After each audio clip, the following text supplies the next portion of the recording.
Miss Seeger, are you having trouble hearing everybody? I think I'm good. Okay, good. All right.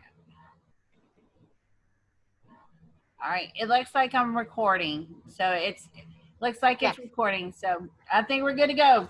Well, welcome back, guys. Okay. So we might have a few issues, but hey, we are in this together. This has been a journey and we're going to keep on going. Like I was saying, at this point, we would like to introduce ourselves. I'm Miss Bruce. I'm Miss Hidalgo. And I'm Miss Seeger. And if you're just joining, because I see a few more have joined, please make sure that you're using your first name and last name so we can let you in. Please remain muted, and your video is off. And we are recording. Feel free to ask questions in the chat, and we will answer as many of the questions as we can at the end of the session. And remember that we only have 40 minutes because Zoom will cut us off. So we're going to be moving pretty quickly. I'm going to go ahead to our first slide, and that is our safety protocol. So Fifth Ward and all teachers are doing everything possible to keep the students safe and healthy. We have paired up with Ochsner Health System to assist with safe school openings. The school will be sanitized daily, and we will be cleaning the classroom according to guidelines. Students will have their temperatures checked every morning, either when they get off the bus or before entering the classroom. Please do not bring your child to school when they are not feeling well. Until we get out of phase 2, students will be eating lunch in the classroom. I also want to let you know if you have any questions or concerns or anything, please feel free to put it in the chat, okay? We're going to now move to ELA. I'm having to let people in at the same time. Hi guys, I'm Miss Bruce. I'm going to talk to you a little bit about the ELA part of first grade. ELA just stands for English Language Arts, and that's going to cover our reading, our phonics, our spelling, our conventions, our writing, all of it. So we use a program called Ready Gen. So if you hear us talking about Ready Gen, that's going to be part of our ELA block. When we do, how it works is instead of like we used to and the kids just would get a textbook, now they have stories. We have about 30 or 40 different stories we use, and every kid gets a copy of each one of the stories to use while we're working on it. We call these our anchor text. Anchor text just basically means that it's your story that you're using or your passage. So we will stay on an anchor text for probably about 3 weeks. Sometimes it's a little less, sometimes a little more. And I know you think that's a long time to look at one story, but we're going to do a lot of different things with the story. We're going to be looking at story elements. We're going to be talking about the vocabulary words. We're going to be working on fluency, writing about the story. So it will keep us busy for 3 weeks. If you look on your screen, you see how we put benchmark vocabulary. Benchmark vocabulary is just like when you did vocabulary. It's going to be the words you're going to see in the story that the kids probably aren't very familiar with. We're going to look at what the words mean. We're going to talk about finding synonyms and antonyms for the word. We're going to use the word in a sentence. So at the end of the anchor text, at the end of the module, because the Ready Gen is set up in modules, you are going to have a test. And on that test, the kids are, on the test, they will be asked these benchmark vocabulary. And it might be, tell me a synonym for them. What's the word mean? Use it in a sentence. So on your homework sheet that you're going to get once a week, we're going to put those benchmark vocabulary words. You make sure at home you're going over them with them. They do not need to know how to spell them, just to read them and know what they mean. I would suggest try to use them in your everyday talk at home, maybe at the dinner table, so they become more familiar with them. Also, they're going to have those benchmark vocabulary. You're going to see them for 3 weeks straight on the homework sheet until we finish that anchor text. That gives you a lot of time to work on it. So, and also don't expect them on the first day when you get them to know all those words, because we're going to be working on those words for 3 weeks. We might do 2 this week, 4 the next week, 3 the following week, but it just gives y'all time to start working on them at home also. The next one is the high frequency words. These are words they need to know quick. So we're going to get on your homework sheet, you will get a list of high frequency words. These will change every week. Make sure you make flashcards of them and that the kids can read them very fast. When you get a new set of high frequency words, make sure you are still practicing the old high frequency words, because the faster they can do it, the more fluent they're going to become. The next one is phonics and spelling. This one's the one that's a little bit tricky and different than what maybe you remember it. Spelling is now hooked with phonics. So we're going to teach, and then we're going to ask them to spell words for a spelling test, or give them a dictation sentence that has those type of words. For example, I think at the first unit we're going to do in the first module is short A. So we're going to be reading short A words. We're going to be learning about short A words, writing sentences. So we might practice bat and mat, but the spelling test might have the word cat. We want to know that they know those skills. Fluency is just being able to read at the correct speed, not sounding out each word, not stumbling over each word. I think by the end of first grade, they want them, Miss Hidalgo, is it 46 words a minute? It's 47. 47. Yes. So 47 words a minute is our goal. So the best way to do this is to just let them read to you as much as possible. Your homework will a lot of times be to read a story several times. And I always get that question, why do we have to read it 3 times? Because the more they read it, the more fluent they're going to get. And the last one is your writing. Our writing, we're going to do opinion writings, narrative writings. They're going to learn to introduce a paragraph, give 3 details and a conclusion. I think that's everything about ELA. If you have any questions, you can put it in the chat. I wasn't looking at the chat. Were there any questions on the ELA? Gotcha. No, ma'am, there was no questions on the ELA. Okay, let's go move on to math. And before we move on to math, a few more people have joined. If you have just joined, please make sure that you remain muted and your video is off, just so we don't have glitches and stuff. So I just wanted to remind you, if you just added, we had about 7 people that just joined. So thank you. And I'm going to move on to math now. Math. The series that we use for math is called Eureka, and it is set up in modules. It also contains sprints, and sprints are quick little activities that go over the previous math skills, and we want to do them quick as a snap. The kids love them. Like I said, they're only about 1 to 2 minutes, and usually we do 2 of them a day. And like the first one, you know, they may get 10 problems right. And then the next one we do, they get 12. And they are so excited to see their progress and their progression just in the matter of those few minutes and stuff. Also, we let the kids, they check their own sprints and stuff when we call out the answers, and they're checking and they're so proud of themselves. So when you see a paper and it has highlighter on it that they've checked and stuff, you know that they have done it themselves, and we're trying to teach them responsibility. So if you do see that, oh, they gave themselves a check, but they got the answer wrong, it's okay. They're learning. The next thing is the application problem. That's usually a word problem where we're teaching them, you know, how to set it up and how to solve it, which strategies we're going to use. And then we move into the problem set. The problem set is usually about 10 to 15 minutes of them working, and the problems on the page, they progressively get harder, more rigorous. And so you may see that, you know, we did the first couple and then we skipped to the second page. I'm like, why didn't you do these? You know, they're set up in progression. So there is a rhyme to the reason.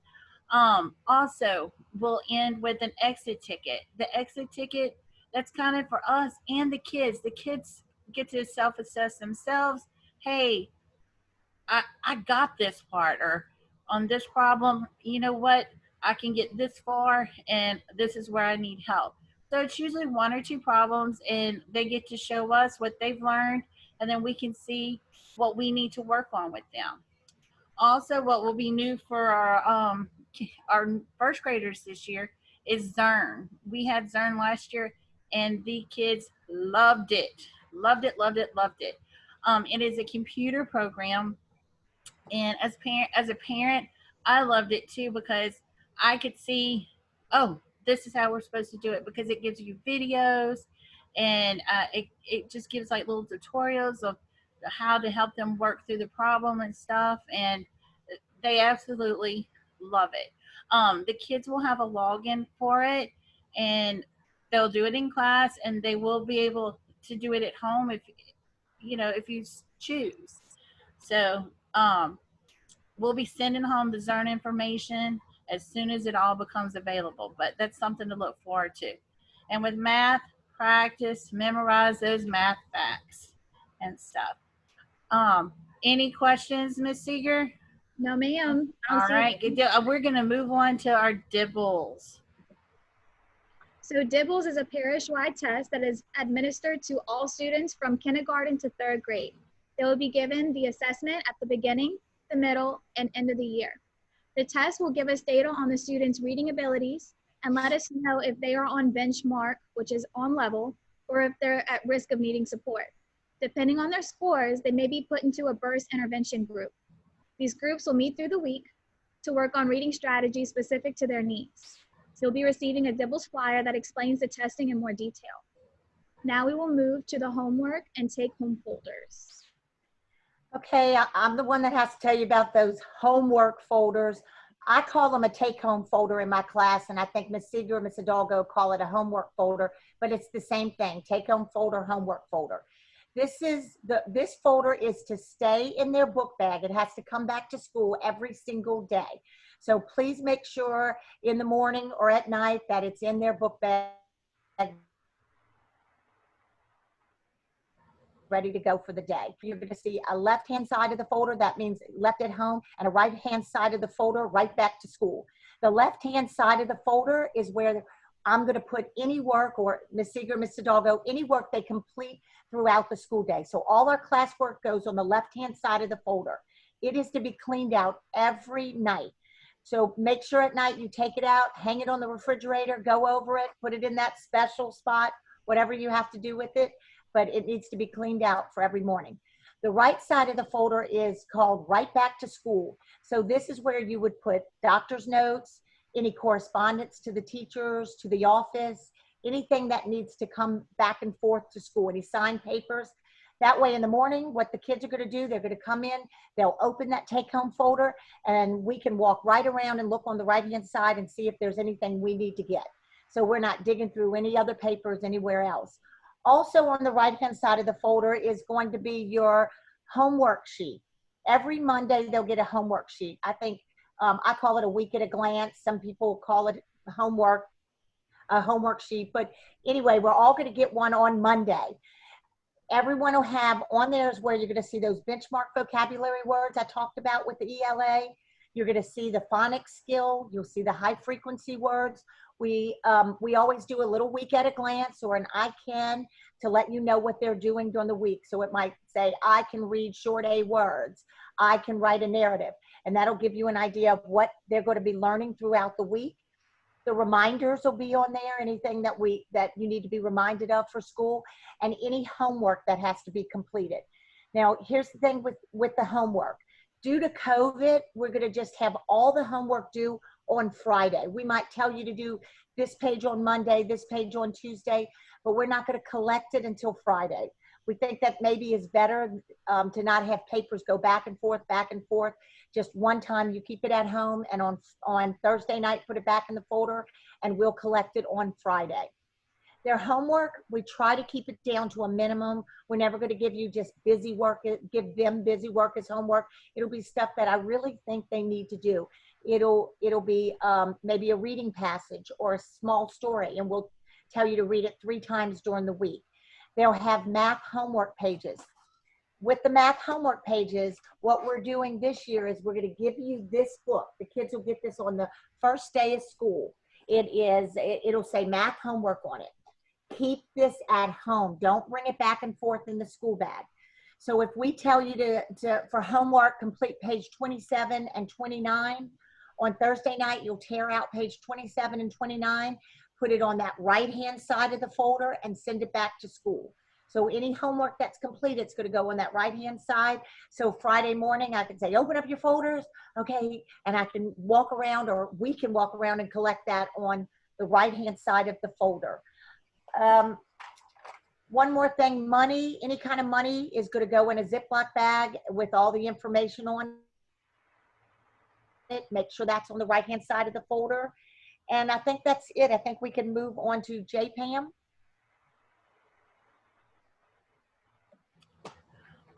JPAMs.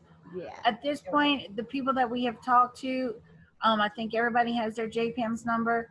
If you don't have your JPAMS number, if it gets lost, please call the office so we can get you that information and that PIN number. In JPAMS, you are going to find, it has a lot of information. You will find the copies of your child's newsletter. So if something happens, you can go there and you can, it's at your fingertips. Your child's grades will be in there. We can post some Google links. Also, it has other information like their attendance, and this will follow them throughout their educational career and stuff. So it's a very good tool that we have. The next thing is, how can I help my child? That's probably the biggest question that we get asked. And we all want to help our babies. And the best thing that I can tell you in first grade is practice their reading. Read with them as much as you can and practice those basic math facts. To practice their oral reading, time them for 1 minute. Kind of the same thing with the sprints and stuff. I always suggest, and I think Miss Bruce said that earlier, read that passage 3 times. You're only timing them for 1 minute, so they can see their progression that, oh my gosh, I read 20 words and this time I read 23. And I mean, you may have a big jump. I read 29 the third time. The more times that they read it every day, the better they're going to be. And I have a slide after this one that kind of tells you how to do an oral reading fluency, how we assess them. And I'll let you see that. But when the recording's over and stuff and you can watch it later, you can read that for yourself. If you have any questions, I'll help you, or Miss Seeger or Miss Bruce. Also, practice your sight words. Go over the high frequency words. The best thing that we can tell y'all is flashcards or even sticky notes. If they're having trouble with one word, put that word on a sticky note and put it around the house and practice that word. If when we move on from one module to the next, keep those same words. Keep going over those words until they know those words quick as a snap. Work on writing letters, numbers, and their name correctly. At this point in their educational career, they know that their first name is the first letter of their name is capitalized. The rest need to be lowercase. Same with their last name. As the year progresses, they will learn that, days of the week and months and stuff like that is capitalized. But right now, work on making sure that those letters and numbers are written correctly. And finally, memorize your addition and subtraction facts to sums of 10. Once they know those, move on to the higher sums. And here's the slide for the oral reading fluency. I'm not going to go over it. You can read it at your own leisure. But if you have any questions, please definitely ask one of us.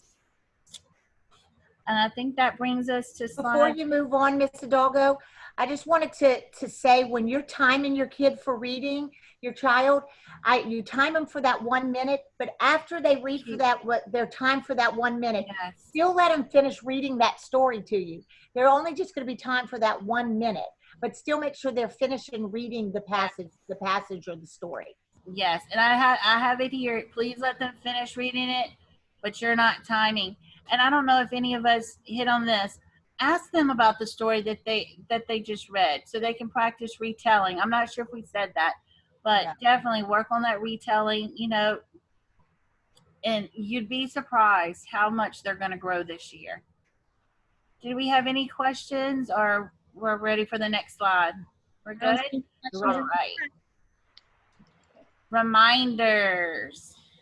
So the reminders are going to be to clean out the left side of your folder daily and check for any notes from school. You need to know your child's JPAM PIN number. You can find copies of the newsletter, the child's grades, and Google links on JPAM, so it's very important.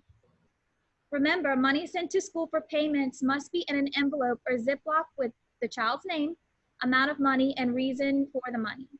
If the money is for lunch, we recommend going to Payment Plus, but if you bring cash or check, include the lunch number. Lunch money is typically collected on Mondays. A test envelope with graded papers will be sent home weekly. Please review these test papers, sign the folder, and return the test papers and folder back to school. On the first day of school, please, please, please send us a note letting us know how your child will be going home. It's very important. If it's bus, please send the bus number as well, so we know where to send them and when to walk them, because we'll be walking them, I'm pretty sure one of us will. Definitely. I wanted to let you know that we will not have pullouts the first week, but when pullouts begin, we need to make sure everyone has tennis shoes, and girls need shorts if they're wearing skirts or dresses. We're going to be sending home Chromebook slips. We don't have our Chromebooks yet, but when we get them, it's important that you already have your slip turned in. So that's something that we need to do. Also, I can't stress enough, Payment Plus is a great way to pay for your lunch tickets. If you have any more questions or concerns, please either put them in the chat. If something comes up later, please feel free to email us. We wanted to thank you so much for joining us, and we're excited for the school year. Yeah. Are there any concerns so far? I don't see any questions. I don't see any questions. All right. Well, I guess I want to tell everybody, thank y'all for coming to our virtual meet and greet. Please, if you think of any question or any comment or concern, just let us know by emailing us, and we will get back with you as soon as we possibly can. And we're all three of us, we're so excited to see our kiddos again. It's going to be a great year. Thank you, everyone. I'm so excited to see the kids. It seems like it's been so long.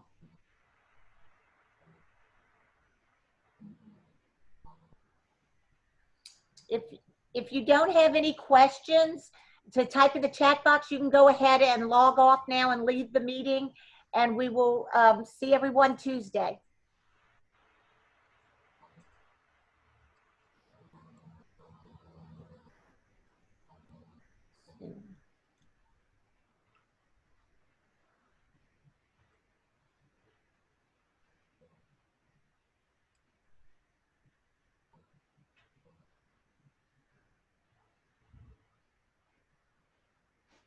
Miss Hidalgo, remember that button I told you to hit?